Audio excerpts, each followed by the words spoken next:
Hi, this is Clifford Carnicom again here with Dr. Gwen Scott, a naturopathic doctor. And Gwen, thanks a whole lot for being here. Thank you. And we're here for the second time around to present additional information regarding the condition that has been classified or called Morgellons. I'll put it in quotes all the time. The more that you listen to us, you may understand the reason for that. It appears to be very much a false characterization as a disease that is restricted to a few individuals that we treat with some special disinterest as opposed to interest. And so today what I wanted to do on my side was just go into a little bit more detail, particularly visually. I would like the audience to be able to see photographs of some of the forms. I have to call them pathogenic forms. I can come up with no other explanation. These are foreign to the human body. Pathogenic forms that are being repeatedly identified over and over and over, whether an individual is manifesting this condition at the skin level or not. In fact, one of the characteristics is that these pathogenic forms, although originally discovered and called to attention by individuals that exhibited unusual skin conditions, the unfortunate finding is that these very same forms that are occurring even at the skin level are being found really across the board within essentially the broad population. The way it is now, the number is up to 26 people that have performed a certain test that we've talked about, and we'll talk about more. All 26 of them are manifesting, and the only difference that I could characterize with the so-called Morgellons condition is that the degree or severity or extent of the pathogenic forms would appear to be greater. That's the furthest that I could go right now, but in terms of presence and distribution, there is no exclusion right now of the general population from what it is that is being discovered. So with that, what I wanted to do today was use some of the time I had to present some photographs to you, and I'll overlay these photographs on the screen for you to see. And I want to go through the 4 forms that are being identified. My whole objective here is I want these things identified. That's just what this is about. It's not okay to say you're seeing something over and over in the human body that is clearly foreign and causes ill conditions, disease, or ill health, whatever you want to call it within the human body. Present this information publicly in a way that can be repeated over and over and over. Anything that I could do is quite easy to describe the methods. I won't say easy in terms of equipment. You need a good microscope here. But the fact is it's very much repeatable and could be done with anyone with adequate resources. It is my objective to have these 4 forms identified. I have mentioned them in the previous meeting you and I had, Gwen. Today I'd like to go over some of the photographs of these so you see them. These 4 forms that are being repeatedly identified are as follows. The first is what I call an enclosing or abounding filament. This filament will often exhibit itself from skin lesions. This is true. This is how they were first discovered. In the sores that appear on the skin, an unusual fiber form can appear. Of course, a casual person might think it's a hair, and this would be an argument that might be made initially. That won't hold up at all, will not hold up once you subject that to scrutiny or examination. The first form is this bounding form. A human hair is on the order of roughly 60 to 100 microns thick. The fiber that is showing up here at the skin level is on the order of roughly 12 to 20 microns. It's not fixed. There's some variability, but roughly in the order of 12 to 20 microns thick. The photograph that I'm showing you now, you see the basically exterior, the full size of that fiber. Now, what becomes unique then at this point is the second form. And the second form is often contained within this bounding or encasing filament. The second form is that of a submicron. Anytime you're dealing with things down at the submicron level, especially if you're breathing them, you certainly ought to have concern. We all know the attention that's been given to the presence of asbestos fibers in an environment over the years. Asbestos fibers measure on the order of 2 microns in thickness. If I start speaking to you of something that's being found, it shows every reason to be coming through airborne or respiratory methods coming into your system. At the submicron level, it certainly forms a basis for attention, investigation, and concern. And you will see within this bounding or encasing filament a submicron network. We're not talking about a single fiber. It is just absolutely packed with these submicron forms of parallel alignments of filaments. We'll talk a little bit more about similarity of fungus a little bit later, but let's just get through the pictures first. So that's number 1 and 2 of the forms. Number 3 is, technically we'll describe it as an oblate or a spherical structure. The best identification, and the size of this, size is important because it helps to identify microbiological forms. It's extremely important characteristic to be determined the size of something. You can often eliminate many things from consideration just by knowing the size alone. This particular oblate structure, best measurement I can come up with is on the order of roughly 5/10 to 7/10 of a micron. The best identification that I can make. I'm not a medical doctor. I will repeat that. There is no diagnosis being made here. There is no medical prescription or advice being made. I'm acting as an independent researcher, providing my analysis and observation for information to the public.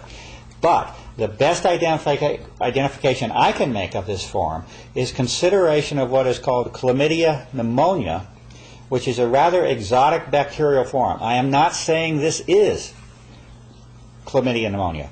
I am saying there are 8 conditions that I have established that have been matched that would establish this as a leading contender for examination for identification. Remember, I'm after the identification. The best that I can do right now is provide the imagery to you to establish a path for investigation. But chlamydia pneumonia is a candidate. Chlamydia pneumonia is in a very unusual and rather exotic bacterial form. If you look at the classification schemes, it's sort of totally separate from any generic bacterial form. And one of the reasons that it is unique is that this particular bacterial form lives within cells, okay, intracellular. That is a remarkable property when you're talking about the immune system and its ability to detect the existence of a foreign element. If it's within the cell, you've complicated your problem a great deal. Chlamydia pneumonia is involved with many, many diseases that are certainly characteristic of our times and that are increasing in frequency and distribution, and let's say not exactly an explainable way. I will offer that as at least a leading contender, not restricted to, as a contender for examination or identification of these forms. And the last is what I have to call a hybrid form, and it's simply because it's somewhat unexplainable to me at this point what even form you're speaking of. Could be in the mycoplasma category, but it's basically a ribbon structure. Has some similarity to a filament network, but certainly not anything of the uniformity of the second form that I've described to you.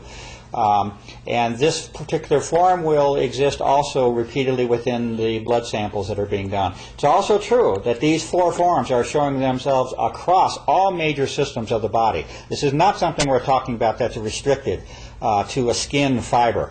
All major systems of the body are repeatedly showing these forms.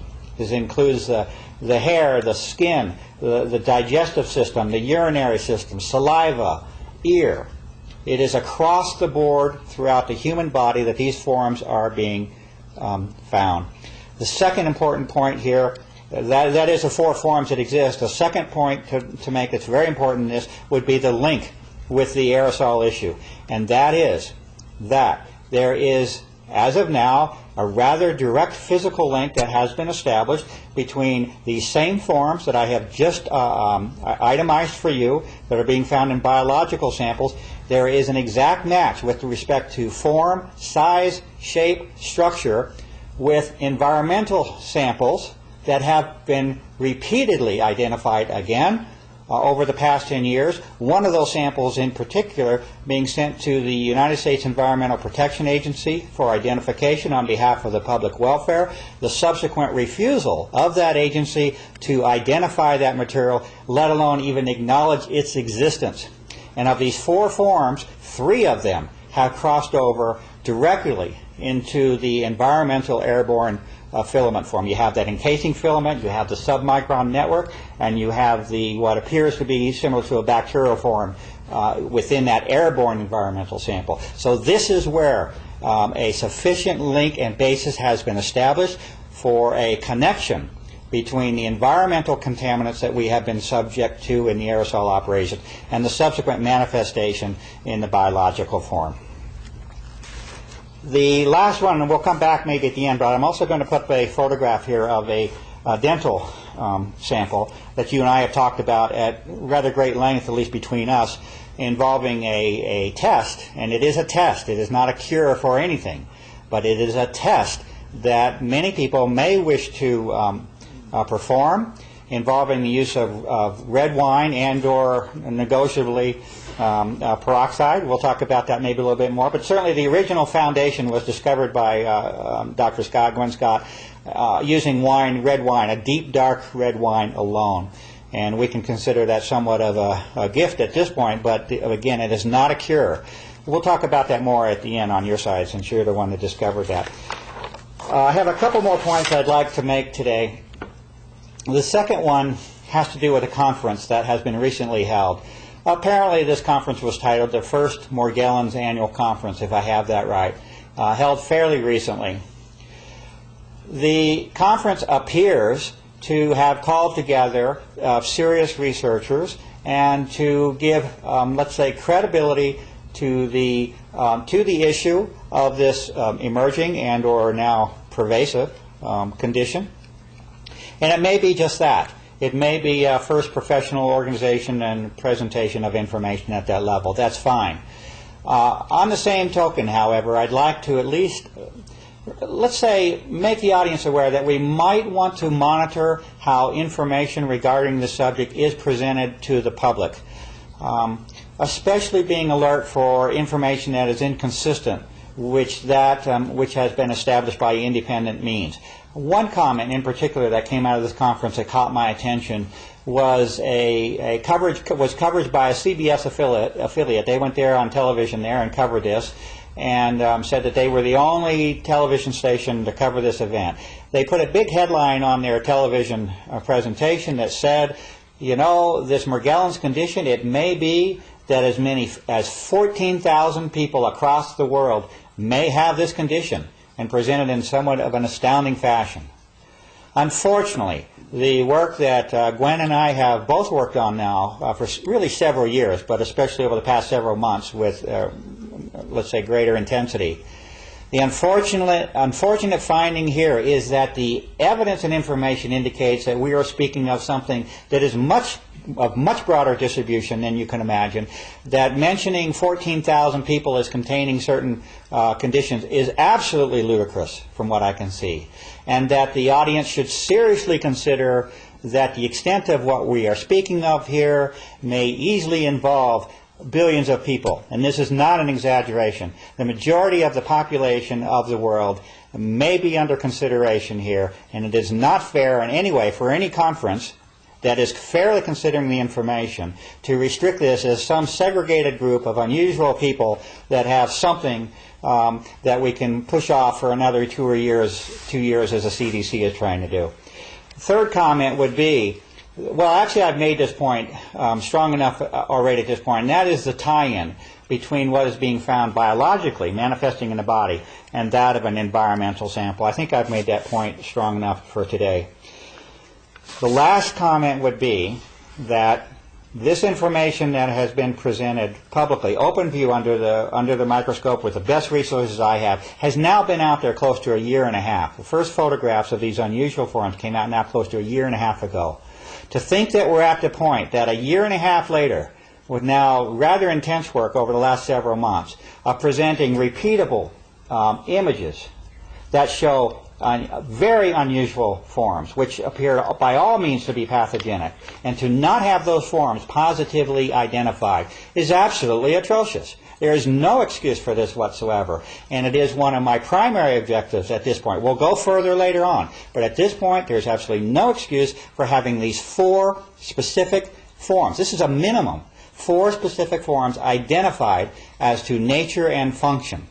And in fact, out of the conference that is going on, it's really not very sensible that, oh, we're now getting to the point where we can see some images on this. We've had some images now for at least a year and a half. So this is my primary calling at this point. Get these things identified, and then we'll go further in terms of understanding what the effect is.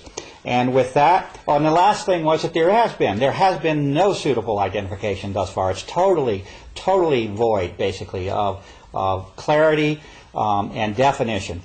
And with that last comment, I'd like to pass things over to you, Gwen. I hope I didn't infringe on your time there too much, but we're going to do this again as much as we need to get the information out. So I thank you very much. Take all the time you want, my friend. Okay, I have some new developments using my own body laboratory, which is what I've been doing all along, and friends and family and whatever. But before I talk about that, I will say since our last discussion, I did have a gentleman who was involved in the design of some of this call me, and when he was involved, he said, you know, he felt he was doing something to help the soldiers in the field in this country. He was told that these things would be sprayed, aerosol sprayed from planes on the enemy, and they would save soldiers' lives. And then it occurred to him when he became aware and began to see Clifford's work and other work that, oops, you know, maybe that's not the case. So now he's trying really hard to help out anybody that he can find that's trying to do the work. And he explained something to me that I knew but I had kind of forgotten, which is every organ in your body has a specific frequency, and it operates at that frequency. And when you interrupt that frequency electromagnetically, you can create all kinds of serious, even unto death, problems. He also talked about areas of the brain and mind control.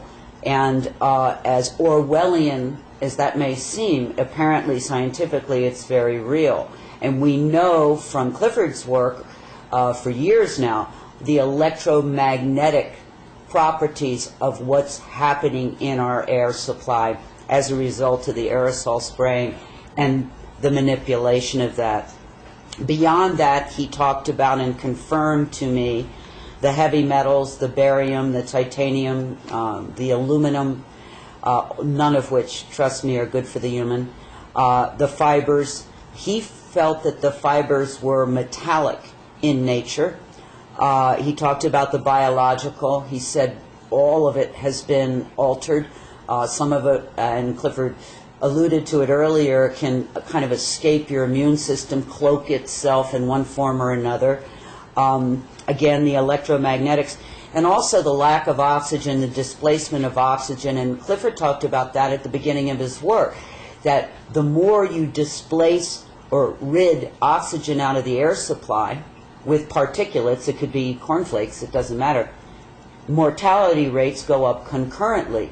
And we are operating on a very low level of oxygen because of the displacement. So that alone doesn't, you know, forget all the components. That alone is very detrimental to the human body. And as Clifford was talking about earlier, the red blood cell, whose job it is to carry oxygen, has been compromised.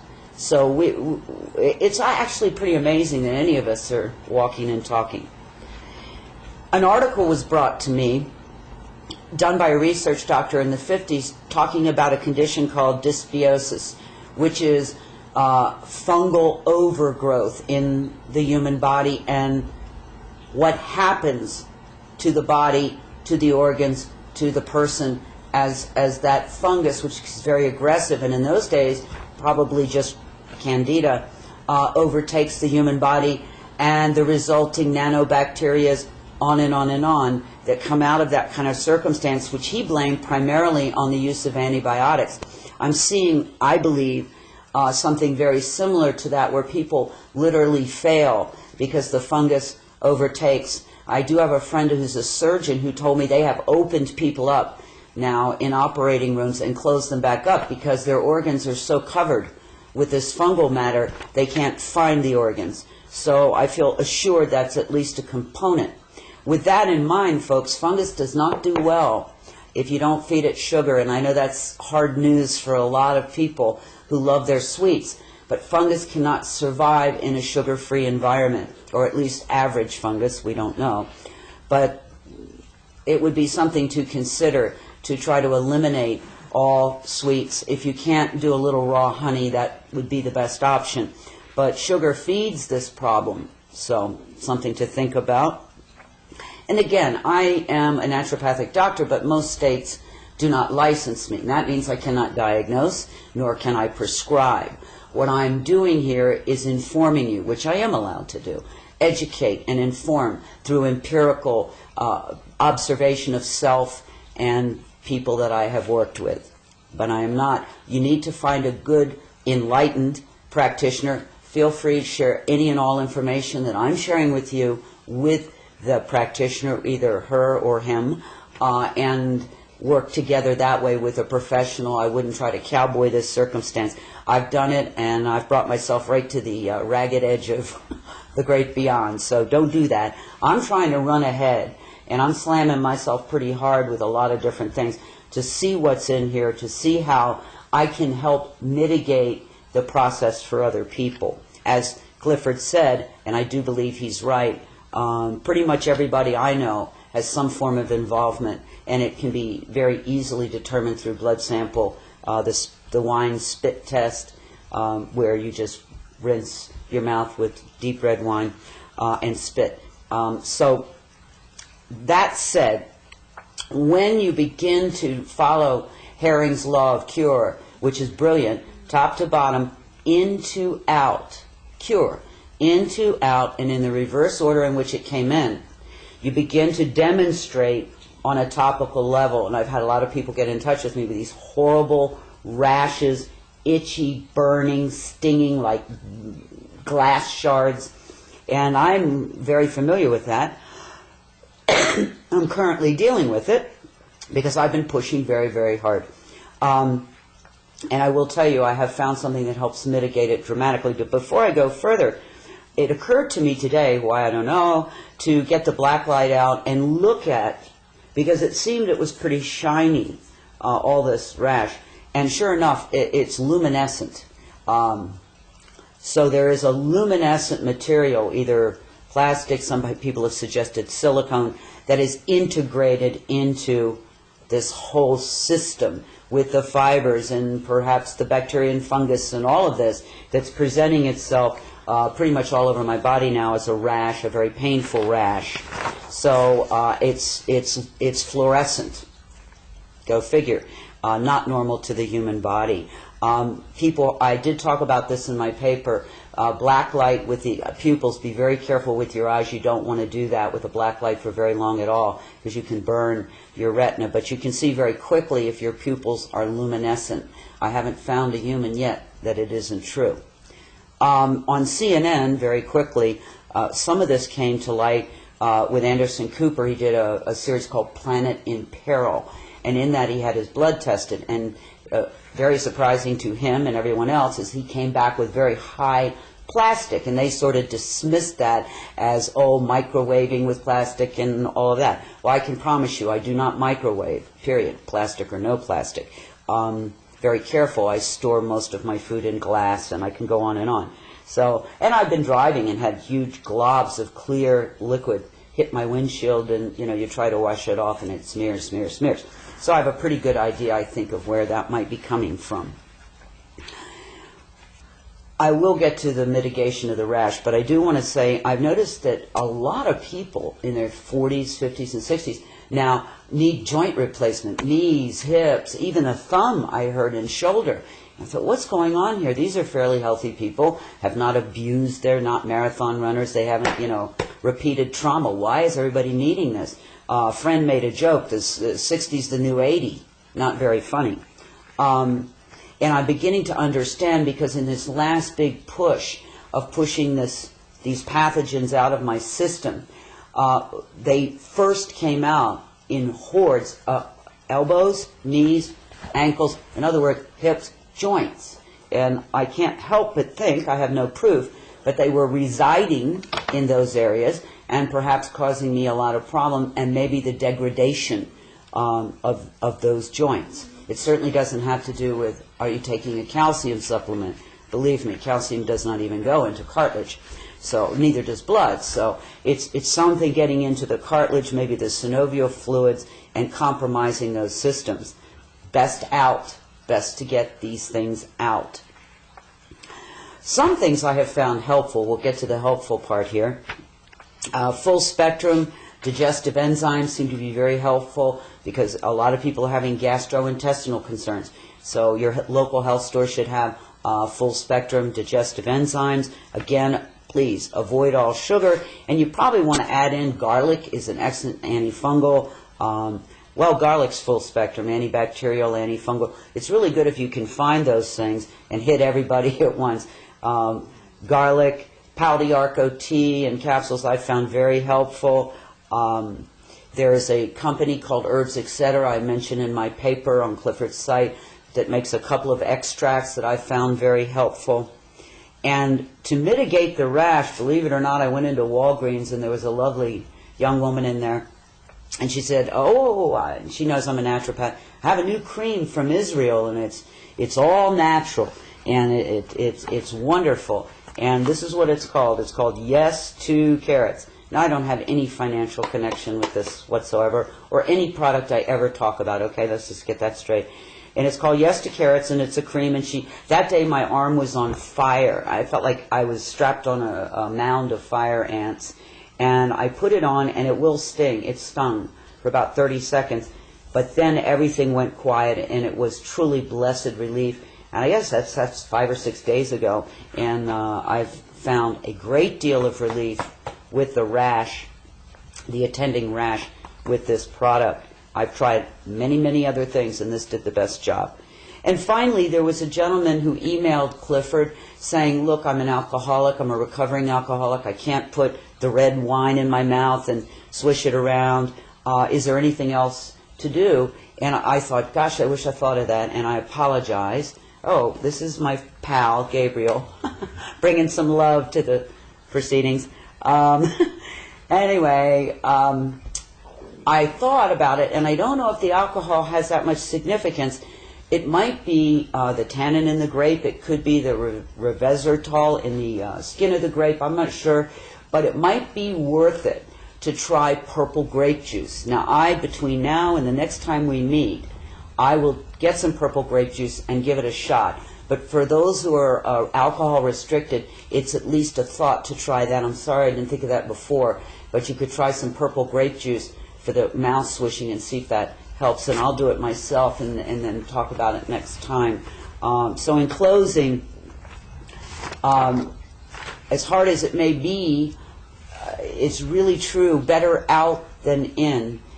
These things are not normal or natural to your body. They are not assisting your body.